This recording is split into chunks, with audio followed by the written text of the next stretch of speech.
함께 살펴볼 하나님의 말씀은 예레미야 6장 14절 그리고 20장 8절에서 9절입니다.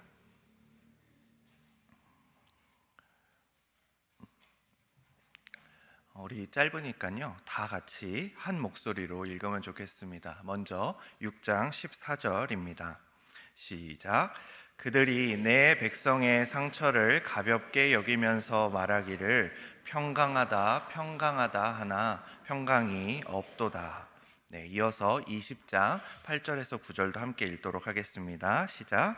내가 말할 때마다 외치며 파멸과 멸망을 선포함으로 여호와의 말씀으로 말미암아 내가 종일토록 치욕과 모욕거리가 됨이니이다.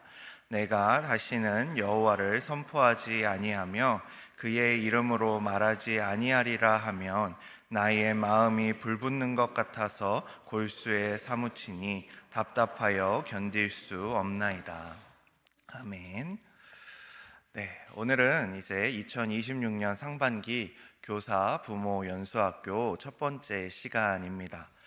제가 작년 성도님들을 만날 수 있는 시간이 그리 많지 않습니다. 저는 교육부에 있고 또 청년부를 담당하고 있기 때문에 1년에 한 2번, 3번 정도 이렇게 만나 뵙게 되는데, 그 중에서도 제가 강의하지 않으면은 사회만 보고 빠르게 사라지기 때문에 우리 작년 성도분들께서 저를 잘 모르시는 분들이 5년 차인데 아직까지 계신 것 같더라고요. 네, 그래서 그런 좀 아쉬운 마음이 있어서 오늘 PPT를 90장을 준비를 했습니다. 그런데 그러면 저를 처음부터 싫어하실 것 같아서 짧게 넘어가면서 보도록 할 테니까요. 여러분들 너무 피곤해하지 마시고, 또 듣다가 너무 힘드시면 기지개도 펴시면서 이렇게 봐주시면 좋을 것 같습니다. 오늘 이제 위험한 이야기라고 강의 제목을 정했는데요. 이 강의 제목을 정한 이유는 있습니다. 우선 첫 번째 이유는 우리가 지금 굉장히 위험한 시대를 맞이했기 때문이고요. 두 번째는 위험한 것을 위험하다 말하면은 그렇게 말하는 사람이 위험해지기 때문입니다. 그렇게 오늘 이 강의를 잘못하면 제가 위험해질 수 있어서요. 여러분들이 넓은 마음으로 한번 살펴주시면 좋을 것 같습니다. 그러면 첫 번째 PPT 띄워주시면 감사하겠습니다. 자, 이제 우리는 진정으로 자신을 아는가, 자기 진단에 대한 이야기로 오늘 강의를 살펴보려고 합니다. 결국 오늘 강의의 핵심은 진단의 중요성입니다. 여러분은 혹시 2011년 3월 11일 오후 2시 46분에 어떤 일이 일어났는지 아시나요? 규모 9.0의 대지진이 일본 열도를 흔들었고, 이내 바다 밑바닥에서부터 솟구쳐 오른 검고 거대한 물기둥이 산리쿠 해안을 향해 맹렬한 속도로 돌진하기 시작했습니다. 이때에 30m가 넘는 쓰나미가 수만 명의 생명과 삶의 터전을 단숨에 집어삼켰지요. 이웃한 미나미 산리쿠초나 리쿠젠 타카타 같은 아름다운 해안 도시들도 불과 몇십 분 만에 지도상에서 아예 형체도 없이 지워지고 말았습니다. 그야말로 압도적인 죽음의 쓰나미였지요. 그런데 전 세계가 경악과 슬픔에 빠져있던 그 절망의 한복판에서 일본 열도를 발칵 뒤집어 놓은 믿기 어려운 소식이 하나 전해집니다. 주변의 모든 도시가 초토화됐는데, 이와테현에 위치한 인구 3,000명의 작은 어촌 후다이 마을의 주민 전원이 단 한 명의 사상자도 없이 모두 살아남았다는 소식이었습니다. 주변 모든 마을에서는 사람들이 다 죽었는데 이 마을의 3,000명은 한 명도 죽지 않았다라는 것이지요. 도대체 무엇이 이들의 운명을 갈라 놓았던 것일까요? 전 세계의 취재진이 이 흥미로운 소식을 듣고 이 기적의 마을로 달려갑니다. 그리고 그들이 카메라 렌즈를 딱 들었을 때 그들 앞에 보였던 것은 엄청나게 거대하고 웅장한 콘크리트 장벽이었습니다.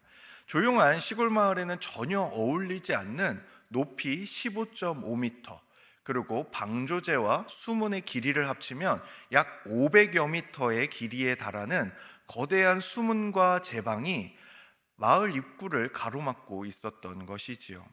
거대한 해일은 이 15.5m의 수문과 그리고 제방을 넘지 못하고 이 마을은 보호될 수 있었습니다. 사랑하는 우리 화성교회 동역자 여러분, 오늘 우리가 이 기적 같은 생존 드라마에서 주목해야 할 진실이 있습니다.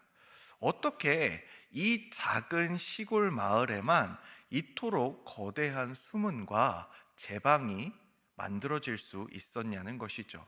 그것은 바로 생명을 건 정확한 진단이 있었기 때문입니다. 당시 일본 정부는 주변 마을들에게 그리고 일본 많은 시들에게 과거 데이터를 바탕으로 10m 높이의 방파제면은 일본에 있는 모든 마을들은 충분히 안전하다라는 진단을 했습니다. 그리고 많은 사람들이 이 아니란 진단표를 듣고 안심하면서 안전할 거라 믿으면서 일상을 살아갔지요. 그런데 후다이 마을만큼의 진단은 달랐습니다. 그들은 1896년과 1933년 두 차례나 마을을 덮쳤던 그 참혹한 쓰나미에 대한 기억이 있었기 때문에 파도의 높이를 정확히 계측하고 또한 희생자들의 그 눈물의 기록을 기억해내며 10m로는 우리와 우리 아이들을 살릴 수 없다라는 진단을 하게 됩니다. 그리고 이들이 이야기한 것은 무조건 15m 이상이어야 우리가 안전할 수 있다라는 진단을 내렸던 것이지요. 오늘 우리가 살펴볼 성경 말씀에서도 모두가 평강하다, 평안하다라고 말하던 그 시대에 홀로 다른 진단을 내렸던 한 사람을 발견하게 됩니다. 바로 선지자 예레미야입니다. 예레미야 6장 14절의 말씀을 우리가 함께 살펴보았죠. 그들이 내 백성의 상처를 가볍게 여기면서 말하기를 평강하다, 평강하다 하나 평강이 없도다. 이 구절의 배경을 잠시 생각해 보겠습니다. 당시 이스라엘의 영적인 지도자들이 백성들을 향하여 괜찮다, 평안하다, 하나님이 우리를 지켜주실 것이다 라고 끊임없이 위로했습니다. 나라의 영적 기반이 뿌리채 흔들리고 있었고 또 주변의 많은 나라들은 언제 이 작은 남유다와 예루살렘을 집어삼킬까 호시탐탐 노리고 있었지만 백성의 지도자들은 듣기 좋은 말로 백성의 불안을 덮고 있었습니다. 그것이 지도자 입장에서도 훨씬 편하고 안전한 길이었기 때문입니다.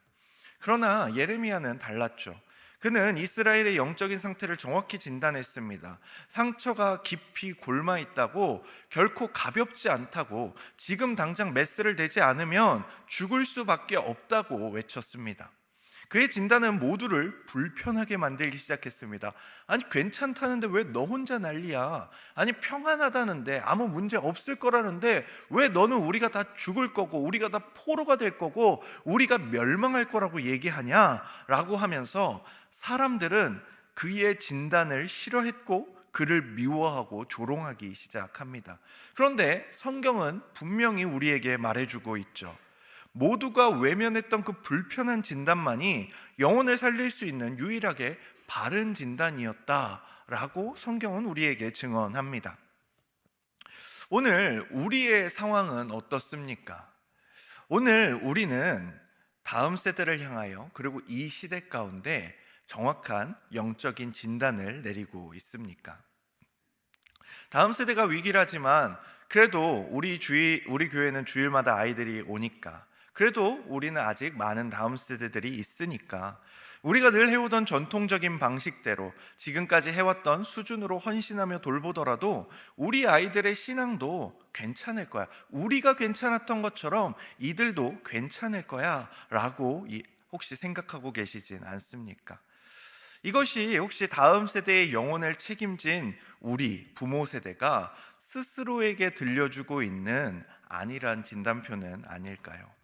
과거의 낡은 방식에 기대어서, 아니면은 지금까지 괜찮았으니까 라는 이런 생각에서 나오는 진단이야말로 오늘날의 조국 교회가, 한국 교회가 부르고 있는 또 하나의 평강하다, 평강하다라는 거짓된 위안일 수도 있습니다.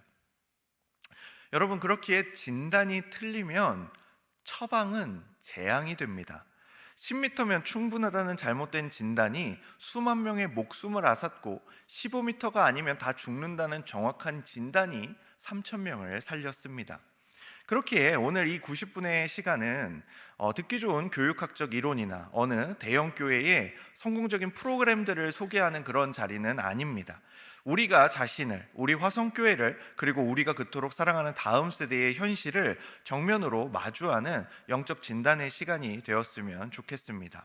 우리의 진단이 정확하고 철저해야지만 그렇게 우리가 지금 방조제와 그런 수문들을 만들어 놓아야지, 단지 아이들이 흥미를 끄는 얕은 모래성을 버리고 압도적인 진리의 구조 안으로, 생명의 방조제 안으로 들어올 수 있습니다. 오늘 이 진단이 정확할수록 우리가 찾고 시행할 수 있는 그 처방전은 더욱 강력한 영향력을 발휘하게 될 것입니다. 먼저 본론 첫 번째입니다. 시대와 다음 세대를 향한 진단, 우리는 무엇을 놓치고 있는가 부분인데요. 우리는 진정으로 자신을 아는가를 먼저 살펴보려고 합니다. 이 질문이 오늘 강연 전체를 관통하는 진단의 출발점입니다. 오늘날 많은 사람들은 자기 자신이 어떤 사람인지를 아는데 엄청난 관심과 에너지를 쏟아붓습니다. 옛날만 하더라도 이렇진 않았던 것 같아요. 보통 내가 어떤 사람인지보다 다른 사람들이 넌 이런 것 같아, 넌 이런 걸 잘하는 것 같아, 넌 이런 사람인 것 같아 라는 이야기를 주로 들었던 반면, 오늘날의 사람들이 가지는 엄청난 특징 중에 하나는 나는 진짜 어떤 사람이지? 나는 뭘 할 때 행복한 사람이지? 나는 뭘 해야 행복한 사람이지?에 대해서 많은 관심을 갖는다라는 겁니다. 그렇기에 혹여나 다른 사람들이 너는 왜 이래? 라고 했을 때 나는 이러이러한 사람이기 때문에 이래 라는 대답을 준비하며 살아가는 세대라는 것이지요. 이유가 무엇일까요? 나를 객관적으로 정확히 알아야 타인과 바른 관계를 맺을 수 있고 내 삶에 꼬여있는 어떤 문제들을 풀어낼 수 있는 실마리를 찾을 수 있다고 믿기 때문입니다. 이것을 교육학적 용어로 자기 객관화 혹은 메타인지라고 부릅니다. 이 첫 단추인 진단이 명확하지 못하면 그 뒤에 이어지는 우리의 모든 열심은 방향성을 잃게 될 것입니다. 그렇기에 많은 사람들이 자신의 성향을 파악하기 위해서 가장 고전적으로 사용되었던 혈액형, 저는 A형인데요, 제가 누군가 혈액형이 무엇이냐 물어서 A형이다 라고 하면 다 뭐라고 답을 주었을까요? 소심하겠네? 저는 이게 잘 이해가 안 됐습니다. 소심한 건 맞거든요. 그런데 단순히 내가 A형이라고 소심한 사람이 되는 것, 이게 맞을까? 라는 생각이 들었던 것이죠. 이후에도 MBTI, 애니어그램, 디스크 같은 다양하고도 전문적인 심리평가 도구들을 이제 많은 사람들이 거의 신봉시합니다.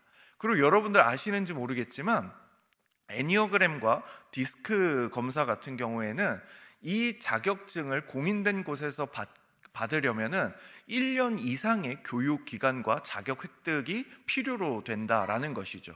그리고 그렇게 자격증을 얻은 사람들이 그것으로 전문 강좌를 열고 그곳에 많은 사람들이 들어와서 나는 어떤 사람인지에 대해서 배운다고 합니다. 내가 어떤 환경에서 스트레스를 받는지, 어떤 상황에서 동기부여가 되는지 세밀하게 파악하려고 자기 자신이 어떤 사람인지 깨닫기 위해서 모두가 노력하고 있습니다.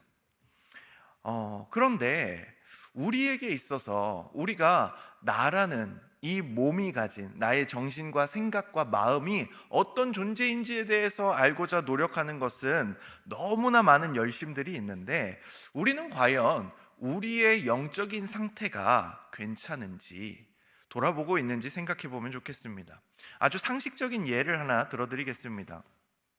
눈이 아파서 시력이 점점 떨어지는 환자가 있습니다. 그런데 이 환자가 자신의 상태를 잘못 진단해서 안과가 아닌 엉뚱하게 정형외과를 찾아간다고 가정해 봅시다. 매일같이 정형외과에 출석을 하고 또 가서 검사를 받고 엑스레이를 찍고 허리에 물리치료를 받으며 수백 수천만 원을 쏟아붓습니다. 환자 본인은 대단히 성실하게 치료에 임하고 있습니다. 그런데 어떻게 될까요? 시력이 떨어지는, 눈이 아픈 근본적인 문제는 결단코 해결할 수 없습니다. 왜 그럴까요? 진단이 틀렸기 때문입니다. 개인뿐만이 아닙니다. 거대한 공동체가 생존하기 위해서도 자신의 상태를 냉정할 만큼 객관적으로 진단해야 합니다. 내 개인의 성향 하나를 알기 위해서도 이렇게 치밀하고 전문적인 진단 도구들을 동원하는데, 하물며 우리 아이들의 영혼이 걸린 시대적 상황, 그리고 이 아이들이 커가고 있는 우리 화성교회 공동체, 다니엘 학교, 이것들을 진단함에 있어서 우리는 더욱더 세밀하게 그리고 더욱더 열심으로 진단해야 하는 것이지요. 지금 우리가 마주한 이 시대는 교육, 문화, AI, 그리고 반기독교적인 세계관 등 모든 영역이 그야말로 엄청난 속도로 급변하는 시대입니다. 이것은 단순한 유행의 변화가 아니라 우리가 서 있는 발밑이 지진처럼 쪼개지고 있는 것입니다. 이전 시대와는 비교할 수 없을 만큼 거대한 영적인 지진과 쓰나미를 만들어내는 것이지요. 우리는 이 치명적인 지각 변동을 MBTI 분석하듯 아주 정교하고 냉정하게 진단해야 합니다. 그런데 안타깝게도 우리는 개인의 심리적 기질을 파악하는 데는 그토록 예민하지만, 정작 수많은 영혼의 생사가 달린 교회의 교육 방식과 가르치는 주체인 우리 부모 세대의 영적 현 주소에 대해서는 수술대에 올리려 하지 않습니다. 잘 진단해 보려 하지 않습니다. 해왔던 익숙한 환경과 해왔던 것들을 반복하는 것에 머물러 있을 때가 많다라는 것이죠. 그렇기에 막연하게 위기다, 애들이 줄어든다 라며 불안해할 뿐, 정작 이 쓰나미의 위력이 어느 정도일지, 우리가 어느 정도의 제방을 쌓아야 우리와 우리 다음 세대들이 안전할지에 대해서 생각하지 못하는 것이지요. 매년 찬바람이 불고 연말이 다가오면 서점의 매대와 강연장은 트렌드 코리아를 비롯한 그 다음 해의 시대 예측서들로 넘쳐납니다. 이런 책들이죠. 2026년에도 수많은 책들이 쏟아졌고, 아래에 있는 내용들은 교회와 목회와 다음 세대 설교 이런 것들에 대한 트렌드 책들입니다. 얼마나 많은 사람들이 이 시대가 어떻게 변해가고 어떻게 흘러갈 것인가에 대해서 굉장히 많은 관심을 갖고 있습니다. 그리고 부모님들 역시도 굉장히 기민하고 똑똑해지셨죠. 인공지능 시대에 무엇이 이 직업을 대체할지, 하루가 다르게 요동치는 입시 제도 속에서 내 아이를 어떻게 살아남게 할지 엄청난 분석을 합니다. 특히 우리 아이들의 인지구조에 치명적 영향을 미치는 쇼폼이나 스마트폰의 폐해에 대해서는 여기 계신 많은 분들이 거의 준 전문가 수준의 지식을 갖추고 계실 겁니다. 그런데 참으로 이상한 일이 있습니다. 세상에 이토록 날이 서 있던 우리의 감각과 메타인지가 주일 아침 교회 예배당 문을 넘는 순간 묘하게 작동을 멈춘다라는 것이죠. 세상의 수많은 것들에 대해서는 민감하게 반응하고 그 트렌드를 읽기 위해 애쓰는데, 교회에 들어왔을 때는 이 센서가 잘 작동하지 않더라는 겁니다. 이게 부모님들이 어리석어서가 아닙니다.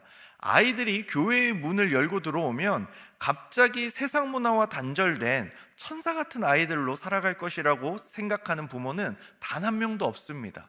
부모님들도 자기 자녀들이 얼마나 이 시대에 찌들어 있는지 엄청나게 잘 알고 계십니다.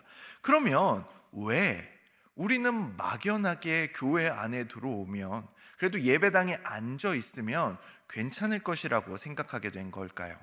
저는 이것이 의도된 외면이 아닐까 생각해 봅니다.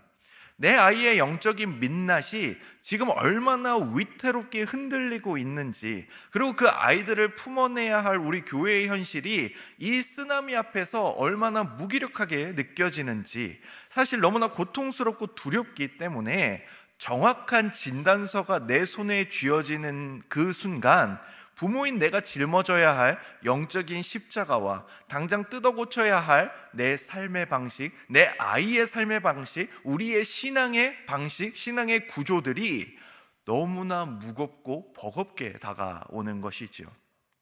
그렇기에 무의식적으로 괜찮을 거야, 별일 없었잖아, 라고 생각하게 됩니다. 세상 밖은 위험해도 교회는 안전하겠지. 이 방주 안에 들여보냈으니 우리 전도사님들이, 우리 교역자분들이, 또 우리 교사 선생님들이 그래도 우리 아이들을 이렇게 바꿔주지 않을까? 이렇게 성장하게 해주지 않을까라는 막연한 위안을 받고 있는 것이지요. 그런데 우리가 이 위안 속에서 한 가지 마주해야 될 진실을 놓치고 있습니다. 우리가 탄 이 방주가 어떤 낭만적인 호수 위에 떠 있는 유람선이 아니라 극단적 세속화라는 폭풍의 한가운데를 통과하고 있다는 것이지요. 방주 안에 있으니 이 아이들이 안전할 거야 라고 말하는 시대가 아니라는 것입니다. TV가 우리에게 보내는 경고가 하나 있습니다. 많은 사람들이 즐겨보는 TV 프로그램 중 금쪽 같은 내 새끼와 그리고 어떤 금쪽이 솔루션 이런 것들이 있는데요. 많은 부모님들이 카메라 앞에서 막 눈물을 흘리는 장면으로 보통 시작합니다. 오은영 박사님, 우리 애가 진짜 이상해요. 이런 애는 처음이에요. 어떻게 이런 애가 있죠?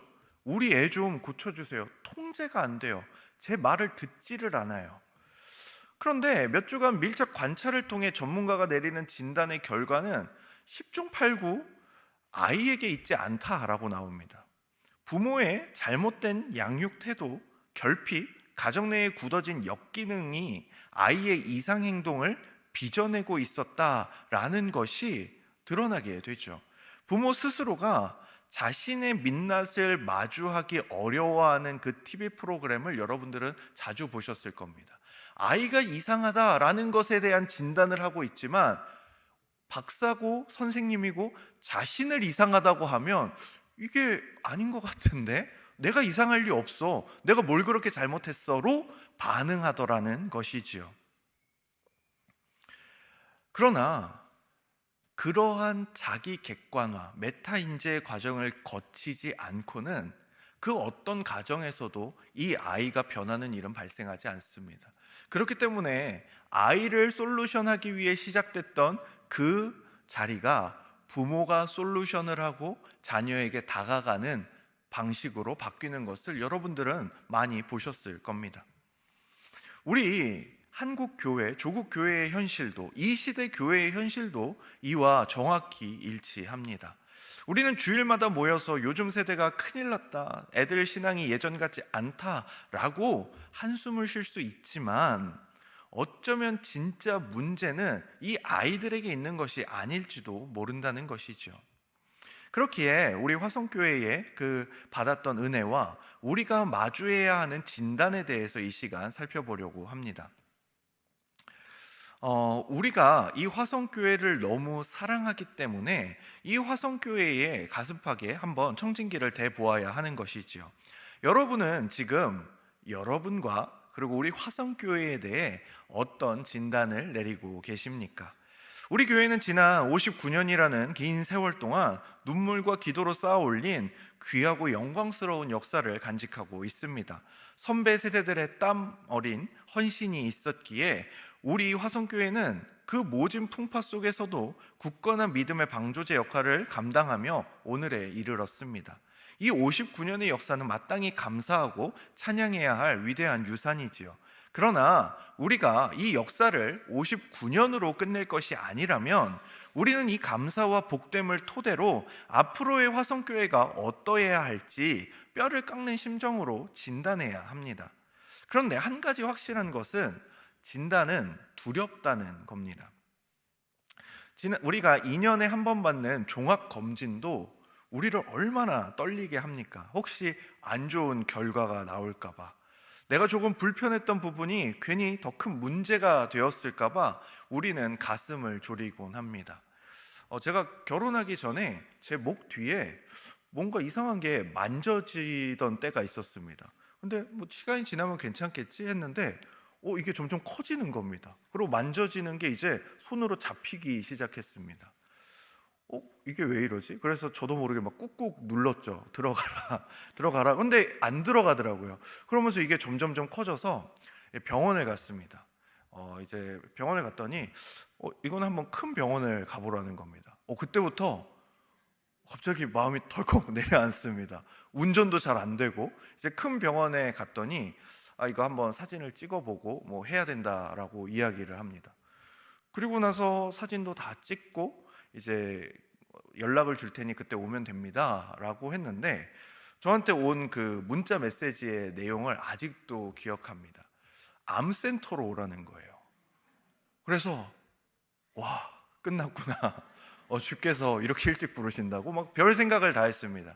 그런데 갔더니 단순히 암센터라고 해서 모든 것이 암이 아니라 조직 검사를 하게 되면은 그것을 말해주는 곳이 암센터였던 겁니다. 이제 갔더니 제가 받은 진단명은 지방종이었습니다. 지방이 이제 뭉치기 시작했던 거죠. 그래서 별거 없었습니다. 칼로 째고 그거 뜯어내고 끝이 났습니다.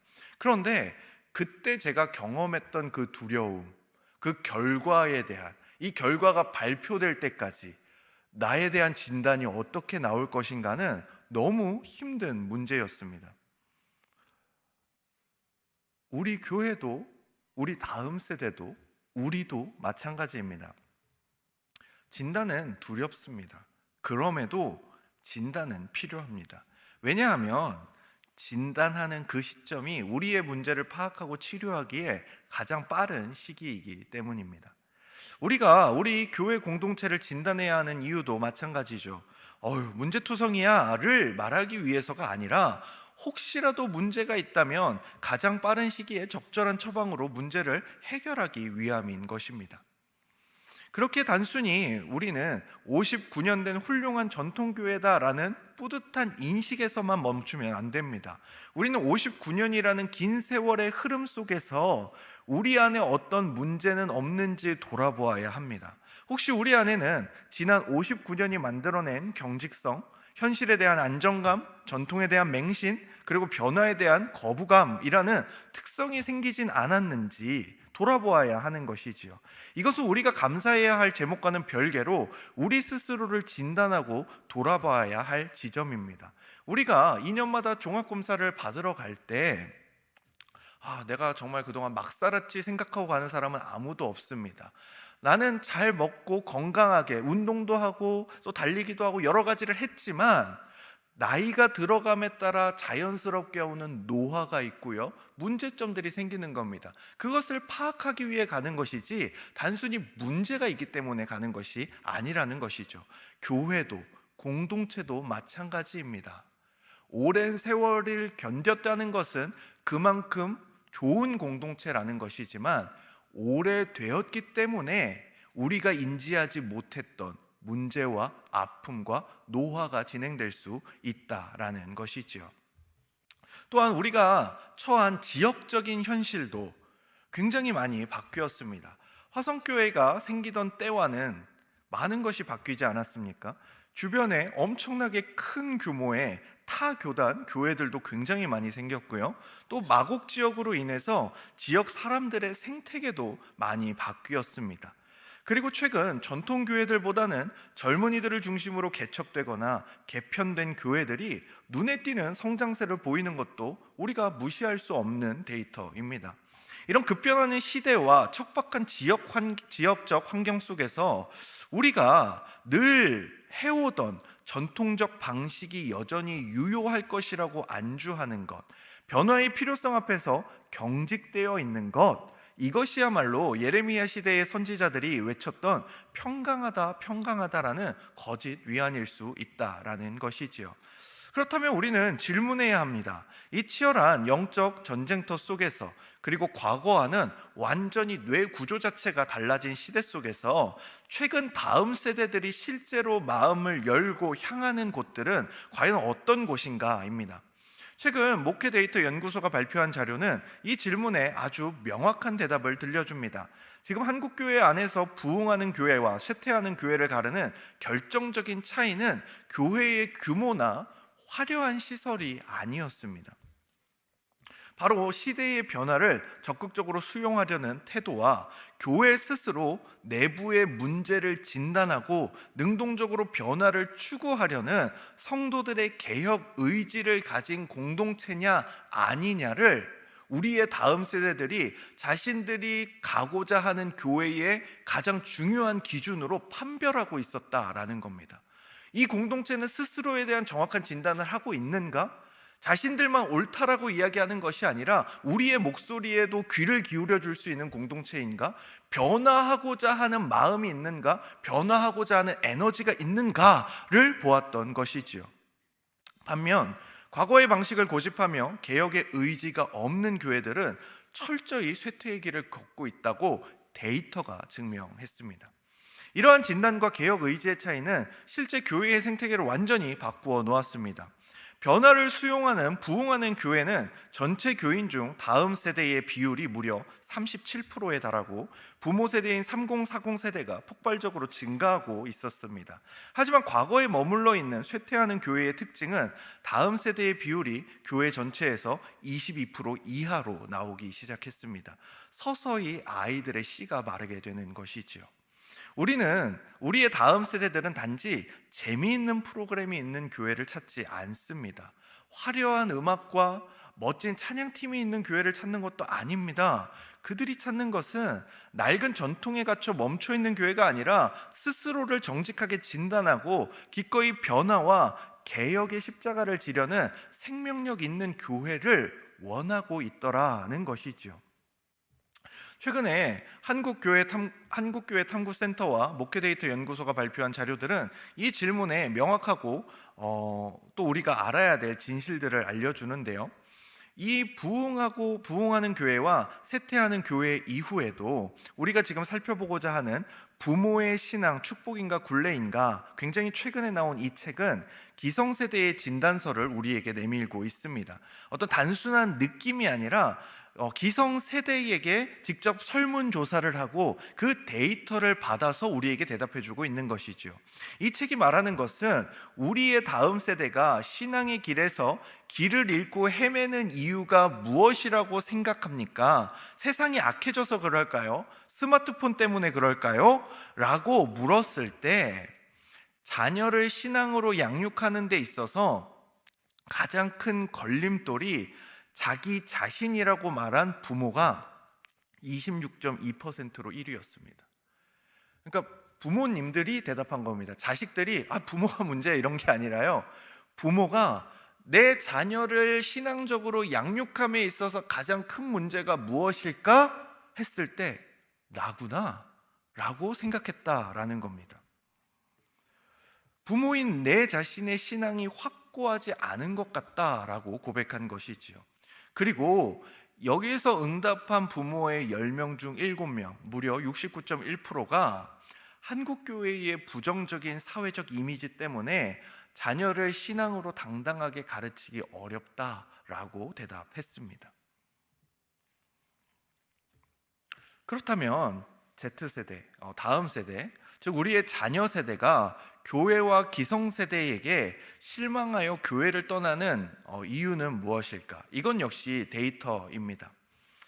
이것을 이제 목회자들과 부모 세대 그리고 기성세대에게 먼저 물었습니다. 왜 아이들이 여러분 교회를 떠나는 것 같으세요? 라고 물으니까 이제 부모 세대가 스스로 대답한 겁니다. 아마 우리와 소통이 잘 안 돼서 떠나는 것 같아요. 소통 프로그램이 없어서 그런가? 라고 37%, 1위입니다.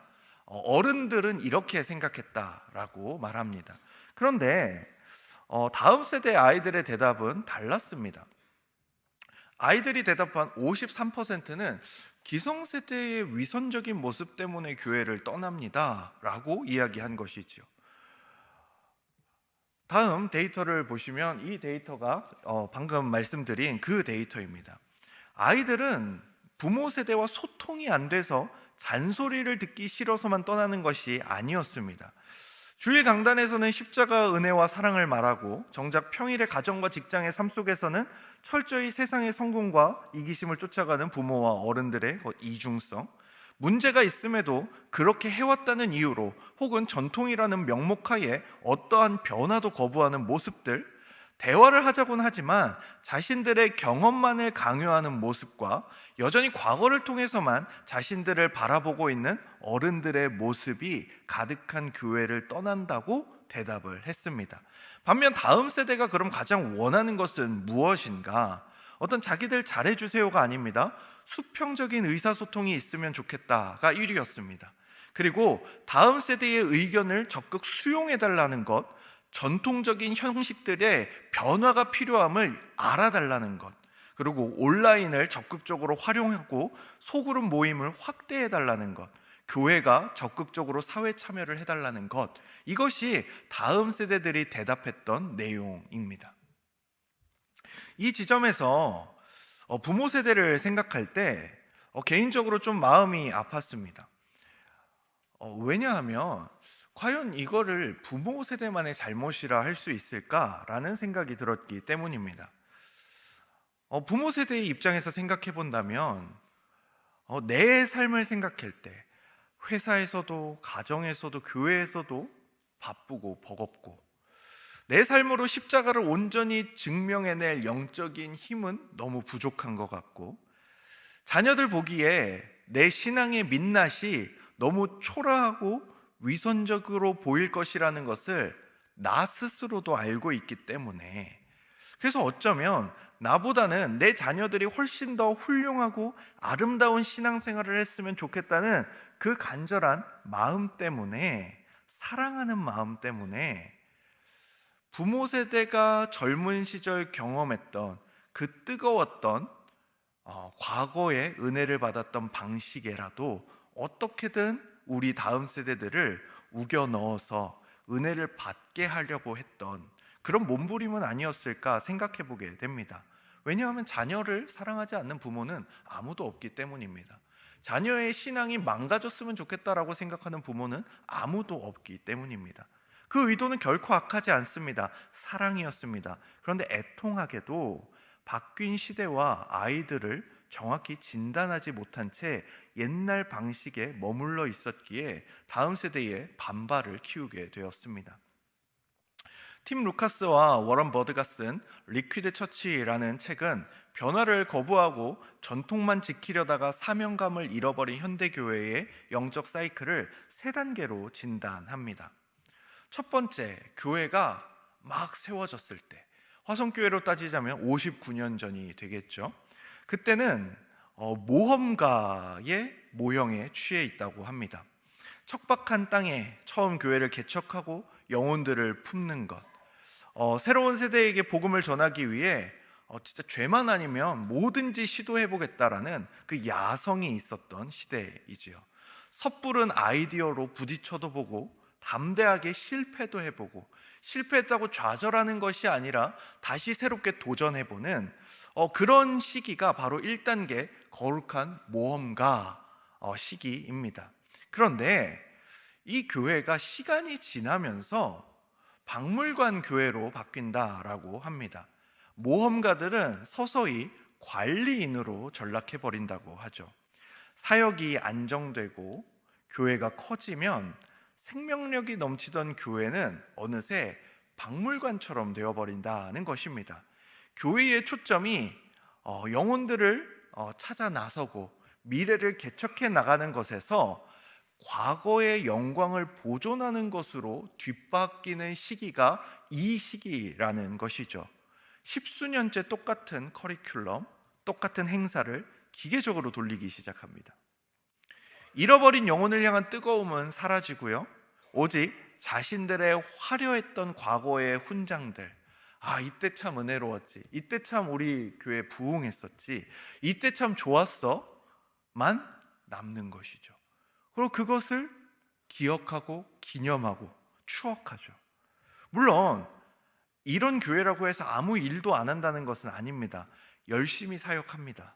그러나 가장 치명적인 비극은 처음 그 교회를 세웠던 그 생명과 소망의 열의가 증발해 버렸다라는 것이죠. 그냥 해왔으니까 하는 겁니다. 생명력은 없어지고 기계만 남아있게 되는 것이죠. 이런 곳에서 누군가 다음 세대를 살리기 위해, 아니면 우리 공동체를 살리기 위해 낯선 생명의 바람을 불어넣으려고 하면 이곳에 있는 사람들은 전통이라는 무기로 그 모든 시도를 무력화시켜 버립니다. 예수 그리스도의 십자가보다 자신들이 이루어 놓은 과거의 방식을 더 사랑하게 되는 우상 숭배에 들어가게 되는 것이죠. 그리고 마지막 세 번째 단계는 무엇이냐? 영안실 교회라고 합니다.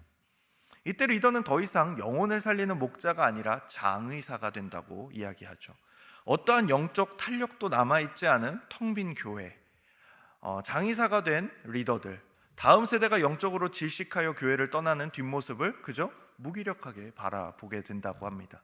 그리고 경직되어가는 그곳 안에서 나이 든 성도들의 영적인 장례식만을 치르며 서서히 역사의 뒤안길로 사라진다라는 겁니다. 사랑하는 화성교회 성도 여러분, 우리는 스스로에게 물어야 합니다. 우리는 지금 영혼을 구원하는 영적 모험가입니까? 아니면 낡은 유물을 닦고 있는 박물관의 관리인입니까? 우리는 여기서 지극히 중요한 구분을 하나 해야 합니다. 목숨을 걸고 지켜야 할 본질과 언제든 바뀔 수 있는 방식, 껍데기의 구분입니다. 여러분, 우리 일상생활을 잠시만 돌아보십시오. 거리마다 매캐한 매연을 내뿜던 휘발유, 경유차가 당연했던 시대가 저물고 이제는 소리 없이 달리는 전기차, 수소차가 점점 많아지는 시대를 살아가고 있습니다. 그래서 우리 교회 이 앞에도 이제 전기차를 세우는 그 공간이 생겼죠. 모나미 연필을 꽂아서 늘어진 테이프를 감아서 듣던 카세트, CD 플레이어와 MP3를 거쳐서 이제는 스마트폰 하나에 그 모든 것이 다 들어가 있습니다. 동네 비디오 대여점에서 테이프를 빌려보던 시절을 지나서 이제는 넷플릭스와 같은 수많은 OTT 플랫폼으로 전 세계의 영상을 우리는 이제 실시간으로 봅니다. 우리가 사용하는 도구와 껍데기는 놀라울 만큼 변했습니다. 하지만 결코 변하지 않는 핵심은 무엇입니까? 무슨 연료가 들어가든 차는 목적지를 향해 달려간다는 그 본질은 바뀌지 않습니다. 카세트든 CD 플레이어든 MP3든 스마트폰이든 노래를 듣는다는 그 본질은 동일합니다.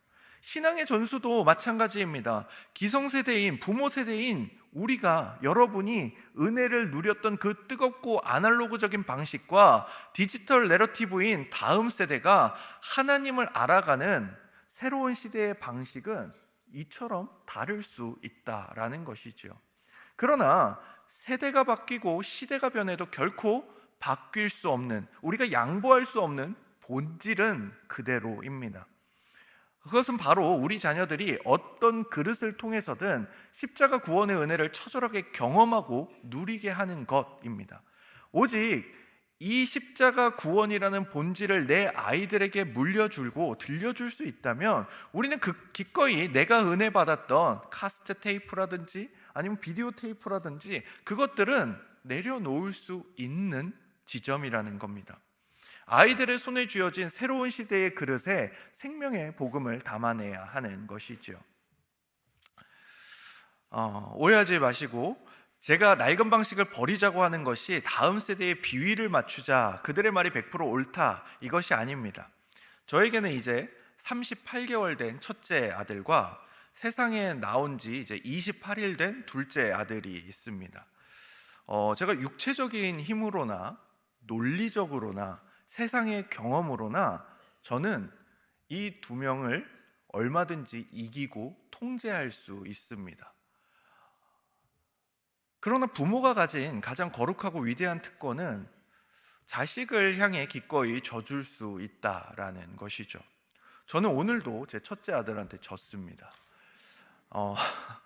이제 둘째가 아직 너무 어려서 집에 있어야 하다 보니까 첫째 아이가 영화부 예배를 드려야 해서 이제 제가 쪼르르 가가지고 다시 아이 손을 잡고 영화부를 왔습니다.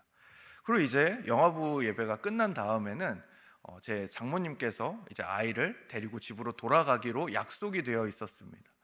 근데 이 아이가 안 가는 겁니다. 막 저를 막 자꾸 끌어안고 같이 가자 그러고 막 이러는 겁니다. 막 저는 오늘 지금 이거를 해야 되는데, 이 교사 부모 연수학교를 해야 되고 말도 다듬어야 되고 PPT도 다듬어야 되고 막 온갖 생각에 마음이 바빠 죽겠는데 이 아이가 안 된다는 겁니다. 가야 된다는 겁니다. 어떻게 하겠습니까? 졌습니다. 끌어안고 또 손을 잡고 집까지 달려가가지고 넣어놓고 다시 뛰어왔습니다. 여러분, 그러면 제가 이렇게 졌을 때 비참함을 느낄까요? 38개월짜리한테 졌어. 나는 아무것도 아니다. 아니요. 부모로서 그렇게 져줄 수 있는 것은 행복입니다. 부모이기에 져줄 수 있는 겁니다. 창세기 32장에서 하나님은 야복 강가에서 씨름하던 야곱에게 이렇게 말씀하십니다.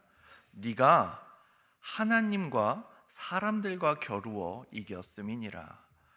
여러분, 이게 말이 됩니까? 전능하신 창조주 하나님께서 먼지 같은 야곱에게 진다는 게 어떻게 말이 됩니까?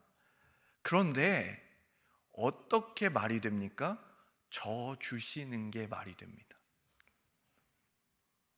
하나님이 저 주심으로 말미암아 그 죽어가는 야곱의 영혼을 살리십니다. 그것이 자신의 자녀인 야곱을 살릴 수 있는 길임을 하나님은 아셨던 것입니다. 교회 교육도 이와 같습니다. Z세대와 알파세대의 주장이 옳을 리 없습니다. 그들이 교회를 떠나는 것도, 교회에 나오지 않는 것도 100% 기성세대와 부모 세대의 잘못일 리가 없습니다. 그런데 이 땅에서 오직 부모 세대만이, 오직 영적인 어른들만이 자녀 세대의 그 치기 어린 몸부림 앞에서 거룩한 희생을 감당하며 기꺼이 져줄 수 있는 특권을 가지고 있다라는 것입니다. 본질을 져달라는 말이 아닙니다. 십자가 구원의 은혜는 우리가 져줄 수 있는 문제가 아닙니다. 이것에서는 함께 이겨야 합니다. 그러나 본질을 담는 그릇에 있어서는 우리의 취향, 경험, 기호 등을 자녀에게 져줄 수 있다라는 것이죠. 그렇다면 우리는 구체적으로 무엇을 어떻게 잘못 진단해 왔을까요? 우리가 과거의 방식과 통제력에 집착하게 만든 밑바닥에는 두 가지의 치명적인 영적 질병의 렌즈가 있습니다. 바로 안전주의와 성공주의입니다. 첫 번째 렌즈, 안전주의입니다. 미국의 저명한 사회심리학자 조너선 하이트 교수는 나쁜 교육이라는 책을 통해서 이 시대의 부모들이 앓고 있는 병든 과잉보호를 질타합니다. 1965년과 비교했을 때 오늘날 부모들은 밖에서 일하는 시간이 훨씬 늘어났는데도 역설적으로 아이들을 쫓아다니면서 감시하는 시간이 과거보다 비약적으로 길어졌다고 말합니다. 행여나 내 아이가 상처받을까봐 인생의 모든 장애물과 위험 요소를 부모가 앞장서서 불도저처럼 치워주고 있는 것입니다. 우리는 그런 뉴스 많이 보지 않습니까?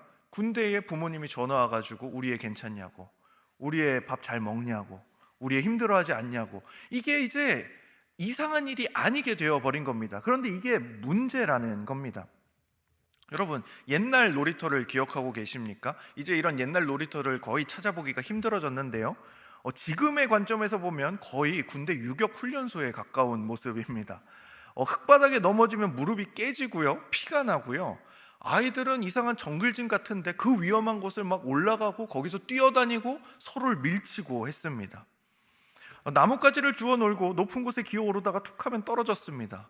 아이들은 그 거칠고 위험한 놀이터에서 구르며 세상이 어디까지가 위험한지, 넘어졌을 때 내 힘으로 어떻게 털고 다시 일어나야 하는지를 스스로 배우고 깨달았습니다. 인간의 면역 체계가 미세한 세균들과 싸우며 강해지듯이 아이들의 영혼도 작은 실패와 상처들을 스스로 극복하며 단단한 회복 탄력성을 키워갔던 것이죠. 그런데 지금 우리의 모습은 어떻습니까? 다치면 안 돼 라며 놀이터가 온통 푹신한 우레탄으로 도배가 되어버렸습니다. 조너선 하이트 교수는 피를 토하듯 경고합니다. 부모들의 지나친 걱정과 통제가 불러오는 순효과는 아이들을 더 유약하게 만든다는 것뿐이다. 죽지 않을 만큼 고된 일은 우리를 더 강하게 한다는 진리를 외면한 채 미세한 스트레스 앞에서도 스스로 무너져버리는 끔찍하게 나약하고 불안한 존재로 아이들을 전락시키고 있다라고 말합니다. 사랑하는 성도 여러분, 소름 끼치게도 세상의 이 병든 안전주의가 교회 안에도 자라고 있습니다. 에비게일 슈라이어의 부서지는 아이들은 얄팍한 치료 문화를 고발하는데요. 우리는 주일학교 아이들을 바람만 불어도 깨질 유리 공예품처럼 대합니다. 아이들이 조금만 지루해하거나 힘들어하면 부모님들과 교사들은 큰일 난 것처럼 안절부절 못합니다. 그저 상처받지 않게 비율을 맞춰주고 심리적이고 영적인 무균실을 만들려고 했습니다. 마치 교회에는 어떠한 악도 죄도 없어야 되는 것처럼 신앙적이지 않은 아이들이, 거친 아이들이, 세속에 물들어 있는 그런 죄를 거리낌 없이 짓는 그런 아이들이 교회에 들어오면 모두가 경보를 울립니다. 그리스도의 복음이 그 아이의 전인을 어떻게 변화시킬 것인가를 생각하기보다는 이 이상한 아이가, 이 거친 아이가, 이 죄를 많이 짓는 아이가 우리 아이에게 어떤 악영향을 끼치진 않을까 노심초사하기 시작합니다. 그런 친구들이 오히려 교회와 공동체에 안 나오기를 바라는 것이 오늘날 한국교회의 현실입니다. 또한 자녀들이 하나님이 안 믿어진다거나 기독교는 과학과 역사로 볼 때 가짜 같다거나 삼위일체가 어떻게 가능한지, 성경에 나타나는 기적들은 거짓말이 아닌지 의심할 때 우리는 아이들이 믿음에서 떨어진 것은 아닐까 불안해합니다. 그저 언제까지고 우리 자녀들이 하나님 사랑해요, 예수님 좋아요, 성령님 내 마음에 오세요, 이거 하기만 바라고 있는 것이죠. 이러한 안전주의가 우리 자녀들이 세상의 거친 파도 속에서 피투성이가 되더라도 십자가를 붙들고 일어설 영적인 면역력을 자라지 못하게 한다라는 것입니다. 이 현상은 우리가 고집하는 교육 방식에서도 드러납니다. 유튜브에서 화제가 되었던 서울대 이혜정 교수의 서울대에서는 누가 A뿔을 받는가라는 EBS 다큐가 있었습니다. 서울대에서 연속으로 A뿔 최우등 성적을 받는 학생들을 추적 관찰했더니 이런 결과가 나왔다고 합니다. 비판적 사고력이 뛰어난 학생도 아니었고요, 교수의 농담 하나, 토시 하나까지 모두 받아 적고 달달 외운 학생들, 자기 생각은 완전히 지워버리고 주어진 정답에 대해서 어떤 질문이나 의문도 제기하지 않고 수동적 암기만 잘하는 학생들이 모두 A부를 받았다고 합니다. 세상은 이 수동적인 아이들이 사회의 주역이 되었을 때 마주하게 될 끔찍한 사고의 빈곤과 한계를 이미 깨달았습니다. 그래서 세상의 교육은 이미 십수년 전부터 정답을 주입하는 방식을 버리고 아이들이 스스로 부딪히고 질문하는 자기주도 교육으로 패러다임을 바꾸려고 지금도 애를 쓰고 있죠. 그런데 정작 영원한 생명과 진리를 다루어야 할 교회의 다음 세대 교육은 어떻습니까? 세상도 이미 실패해버린 그 낡은 주입식 암기 교육의 틀을 여전히 거룩한 성역처럼 끌고 안고 있는 것은 아닙니까? 아이들이 낯선 세상의 가치관과 충돌하며 하나님은 왜 이러실까? 왜 우리가 꼭 이 말씀을 지켜야 합니까? 라고 치열하게 묻고 몸부림치려 할 때 우리는 어떻게 합니까? 그 귀한 영적의 갈등을 의심과 믿음 없음이라는 프레임으로 눌러버리고 있진 않았습니까? 잔발 맞고 그냥 믿어, 시간 지나면 알게 된다니까, 그렇게 강요하고 세뇌하며 생명력이 넘치는 기독교를 철저한 암기식 종교로 전락시켜 버렸습니다. 스스로 진리에 대해 의심해보고 하나님과 씨름하며 쟁취해본 적이 없으니 도무지 이해가 되지 않는 삶의 질문과 도전에 신앙이 모래성처럼 무너져 버리는 것입니다. 우리의 빗나간 진단을 내린 두 번째 이유는 성공주의입니다. 교회가 걸린 성공주의의 진짜 무서운 얼굴은 실패에 대한 극단적인 공포입니다. 어른들의 기준에서 이 아이들이 100% 성공이 보장된 길로만 가게 하고 청년들이 아니면 새롭게 구성된 그룹이나 팀이 스스로 기획하다가 조금이라도 실수하고 행사를 망칠 것 같으면 기존에 해왔던 방식을 토대로 새로운 기획, 신선한 방식, 즉 실패할 여지가 있는 것들을 모두 막아버리려고 애씁니다. 이거는 저라고 해서 다르지 않습니다. 제가 청년부에 처음 왔을 때 당황했던 게 있습니다. 청년이나 됐는데 청년부 임원들이 무엇 하나 자기들끼리 하지를 못하고 있는 겁니다. 회의도 저보고 올 수 있냐고 묻고요, 어떤 결정에 있어서 너희들이 결정해 라고 하면 결국 다시 돌아옵니다. 목사님이 결정해 주세요. 그러면서 이제 그런 아이들과 부딪히면서 그 아이들이 스스로 무언가 결정하고 무언가 기획하고 또 그것을 실패할 수 있는 여건들을 만들어 주려고 많이 애를 썼는데요, 그런데 이 아이들이 갑자기 저한테 요구하는 겁니다. 많은 이상한 것들을 요구했습니다. 그 중에 하나가 무엇이었냐면 수련회를 이제 3박 4일을 한번 가보고 싶다라는 겁니다. 아니 2박 3일도 힘든데 3박 4일을? 근데 무튼 자기들은 이번에 3박 4일로 기획을 했다라는 겁니다. 한번 해봐라. 그런데 그 3박 4일 수련회를 갔을 때 제 마음이 무너져 내렸습니다. 3박 4일 처음 하는 수련회인데 이거 애들이 제일 안 온 겁니다. 야, 가자고 했던 애들 다 어디 갔니? 그 많던 애들 다 사라지고 한 20 몇 명 이렇게 수련회장에 있는 겁니다. 그때부터 이제 마음에 고민이 들기 시작했습니다. 이제 담임 목사님들도 오실 거고 장로님도 오실 거고 뭐 막 오셔가지고 이제 볼 텐데 3박 4일 가겠다고 우겼는데 이거 제일 안 온 거 이거 큰일인데 막 밥이 안 넘어갔습니다. 그런데 그때 이제 딱 차가 올라오더라고요. 딱 이제 담임 목사님과 장로님들이 오셔가지고 저한테 물어보신 게 하나였습니다. 아이들 좋아하나요? 였습니다. 다행이었죠. 안 그러면 이 자리에 없을 수도 있습니다. 그런데 그걸 보면서 느꼈습니다. 저조차도 아이들이, 학생들이, 청년들이 기획하고 결정하고 무언가 해보는 것에 대해서 이것이 실패할까봐, 이것이 무언가 반응이 안 좋을까봐, 효과가 안 좋을까봐, 결과가 안 좋을까봐에 얽매여 있는 겁니다. 그러니 어떻게 합니까? 최대한 실패하지 않을 길로만 좀 갔으면 좋겠는 그 마음이 제 마음에도 있는 것을 발견하게 됐죠. 어떤 새로운 프로그램, 모임, 예배에 대해서도 마찬가지입니다. 혹여나 해당 프로젝트가 실패할까봐, 많은 힘과 예산을 들이는 것에 비해 효과가 미비할까봐 걱정하느라 모험가로서의 정신은 모두 사라지고 어떻게든 효율을 추구하는 모습만 남아버렸습니다. 그러나 여러분, 성경이 보여주는 복음의 훈련 방식은 결코 효율만을 추구하는 곳이 아니었습니다. 실패하면 안 돼가 아니었던 것이죠. 예수님께서 제자들과 함께 하신 3년의 공생의 기간은 엄밀히 말해서 제자들에게 허락된 거대한 영적인 샌드박스, 놀이터였습니다. 예수님은 제자들이 넘어지도록 묵묵히 지켜보셨습니다. 베드로가 의심하여서 바다에 빠지려고 할 때 빠지면 안 돼 이러고 건진 것이 아니라 물을 꼬르륵 하면서 살려달라고 외칠 때 건져주십니다. 그가 예수님에 대해서 배반하고 도망칠까봐 옆에 묶어두시지 않습니다. 도망가는 것을 허락하십니다. 무슨 말입니까? 실패를 끊임없이 경험하도록 하십니다. 예수님은 제자들이 넘어지는 것을 지켜보셨습니다.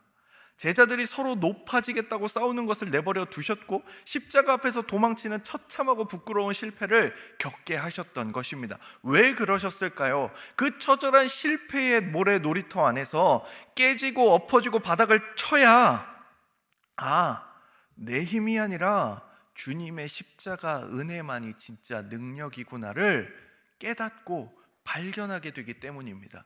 이때에 영적인 야성이 자라기 때문입니다. 이 대목에서 저는 서론에 말씀드린 15.5m의 수문과 안전주의 비판 사이의 역설을 풀어드리려고 합니다.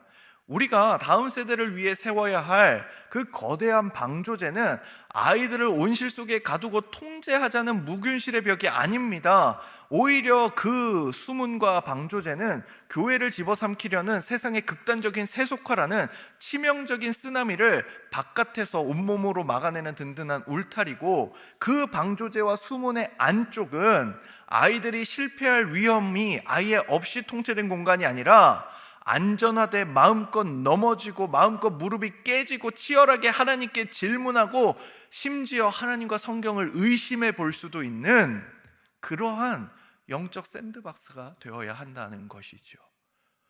다니엘 학교와 화성교회가 우리 다음 세대들에게 그러한 놀이터가 되어 주어야 합니다. 실패해도 다시 일어설 수 있는 놀이터, 실패해도 다시 도전할 수 있는 놀이터 말이지요. 기성세대가 뒤에서 묵묵히 기다려주며 스스로 십자가를 붙들도록 져주는 공간, 우리는 통제를 통한 얄팍한 보호가 아니라 영적 근육을 길러주는 역량을 통한 진짜 보호의 공간을 만들어야 하는 것입니다.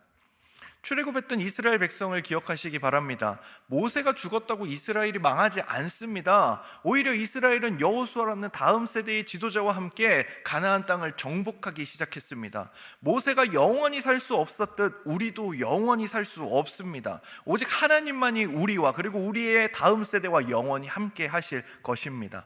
그렇다면 우리가 다음 세대와 함께 있는 동안 감당해야 할 일은 부모 세대인 우리의 보호 속에 온실 속 화초로 자라는 방법이 아닌 참된 아버지이신 하나님과 동행하는 삶을 가르쳐야 합니다. 우리 화성교회가 속한 합신교단의 DNA를 한번 생각해 보십시오.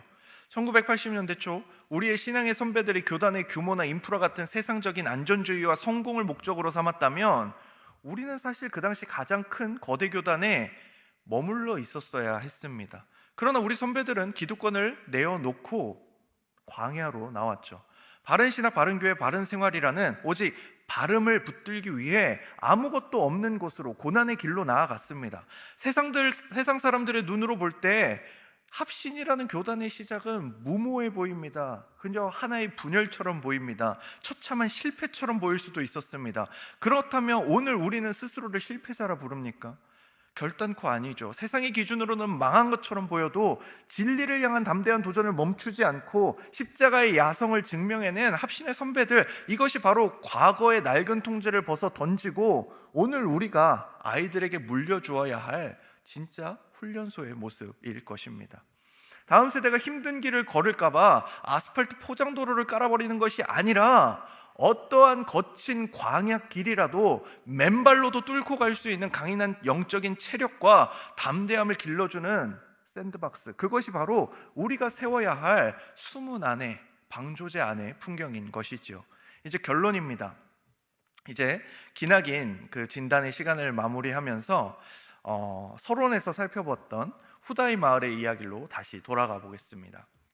15.5m의 방조제를 기획하고 끝까지 밀어붙였던 사람은 1970년대 당시 이 마을의 촌장이었던 와무라 고토쿠라는 사람이었습니다. 이 사람은 무려 40년 동안 촌장을 했다고 합니다. 10번이나 재임을 했던 것이죠. 그는 막대한 예산을 쏟아부어서 15.5m짜리 방조제를 세웁니다. 그리고 나서 또 그 비슷한 높이의 수문도 세우죠. 수많은 주민들과 의회는 그를 향해 삿대질을 했습니다. 아니, 언제 올지도 모르는 쓰나미 때문에 우리 세금을 낭비합니까? 아름다운 바다 경관을 해치는 흉물스러운 조형물입니다 라고 비난했던 것이죠. 무려 12년의 긴 공사기간 내내 그는 마을의 골칫거리 취급을 받습니다.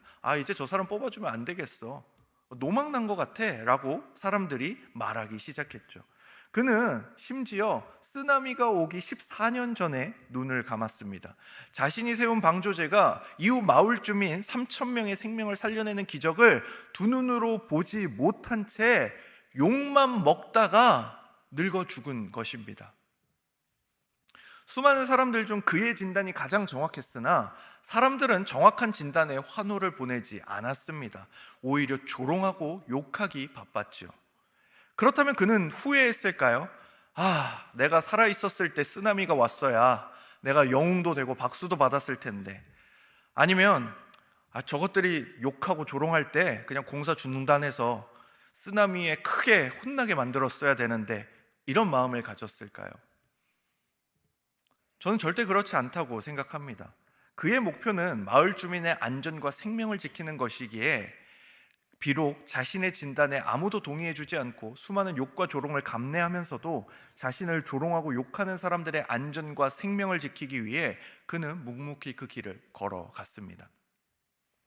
저는 와무라 촌장의 굽히지 않는 집념과 그 뒷모습이 오늘날 우리 시대의 부모님 세대와 맞닿아 있다고 생각합니다. 여러분의 숭고한 희생이 있었기 때문에 우리 자녀들은 굶주림과 가난이라는 그 거대한 파도를 피할 수 있었습니다. 뜨거운 모래바람을 맞으면서, 또한 먼지 가득한 그 공장에서, 타국의 광산과 병원에서 자신들의 청춘과 뼈를 갈아 넣어 대한민국이라는 경제적 방조제를 세우신 분들의 희생이 바로 오늘날의 대한민국과 그리고 한국 교회의 기틀을 다졌습니다. 이처럼 현 세대의 처절한 희생 없이 다음 세대의 풍요는 결코 존재할 수 없습니다. 그러나 우리는 이제 물어야 합니다. 우리는 지금 안전합니까? 우리의 부모 세대가 물질적 빈곤이라는 쓰나미는 막아냈을지 모르나, 그것은 한 10m 방조제로 막았을지 모르나, 지금 우리의 교회와 자녀들을 덮치는 저 세속화의 영적 쓰나미 앞에서 우리는 어떤 진단을 했고 어떤 대책을 준비했습니까? 이제 우리는 정직하게 인정해야 합니다. 과거의 성공의 방식, 우리가 은혜 받았던 익숙한 내용들로는 다가오는 시대의 파도를 막아낼 수 없습니다. 우리 자녀들이 마주할 치명적인 영적 쓰나미를 대비하기 위해서는 이제라도 아니랬던 시선을 거두고 새롭게 진단해야 하는 것이죠. 과거의 방식에 만족하려 했던 우리의 영적인 게으름을 내어 던지고 오늘날 시대에 맞는 대안이 무엇인지, 우리 아이들의 영혼을 단단하게 길러낼 참된 기독교적 교육이 무엇인지 우리의 피를 토하는 심정으로 고민해야 합니다. 그것이 바로 이 시대에 우리가 새롭게 쌓아 올려야 할 거대한 생명의 수문이 될 것입니다. 그러나 여러분, 우리가 이처럼 새로운 수문을, 새로운 방조제를 쌓으려 할 때, 우리의 교육 구조와 예산과 낡은 인식들을 뜯어고치려 할 때 우리는 필연적으로 저항에 부딪힐 겁니다.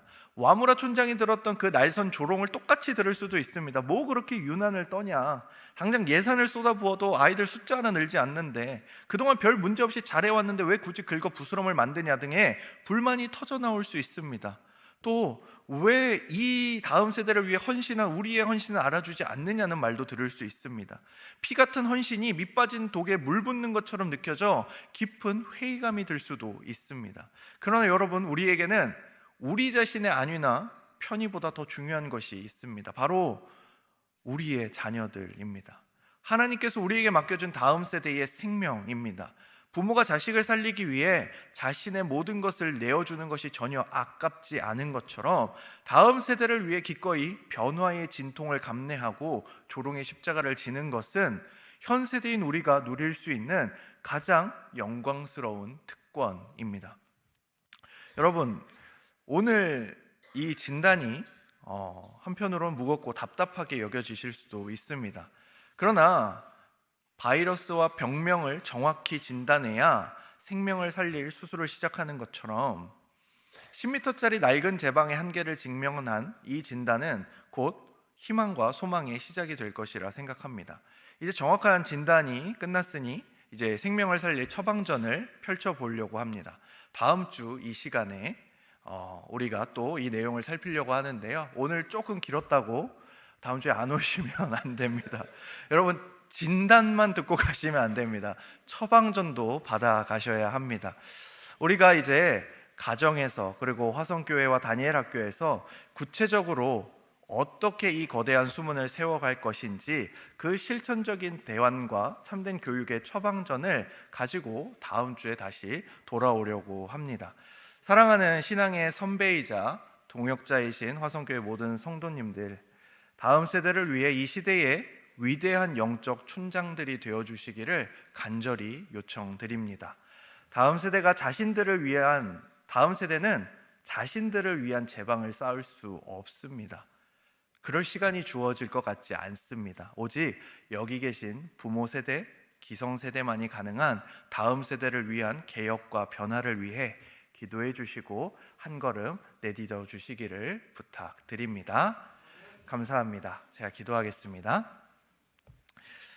하나님 아버지, 은혜와 사랑을 감사드립니다. 주께서 사랑하시고 은혜를 베푸셨기에 지금 우리 화성교회 온 성도들이 이곳에 함께 있는 줄 믿습니다. 하나님, 그러나 그 은혜와 사랑이 올해로 끝나는 것이 아니요, 앞으로 또 50년, 60년, 100년 계속해서 이어지기를 간절히 소망합니다. 그렇게 이를 위하여 우리가 더욱더 마음을 품고 또 우리 스스로를 처절하게 진단하며 우리가 해야 할 것이 무엇인지 함께 살피고 고민하는 시간을 가졌습니다. 주님, 이 고민 앞에서 우리 모두가 함께 기도하게 하시고 또 다음 세대를 위해 기꺼운 마음으로 져주며 그들을 위해 우리가 해야 될 쌓아야 할 제방과 수문이 무엇인지 함께 돌이켜보는 귀하고 복된 시간 되도록 은혜를 더하여 주시옵소서. 감사드리며 우리 주 예수 그리스도의 이름으로 기도드립니다. 아멘.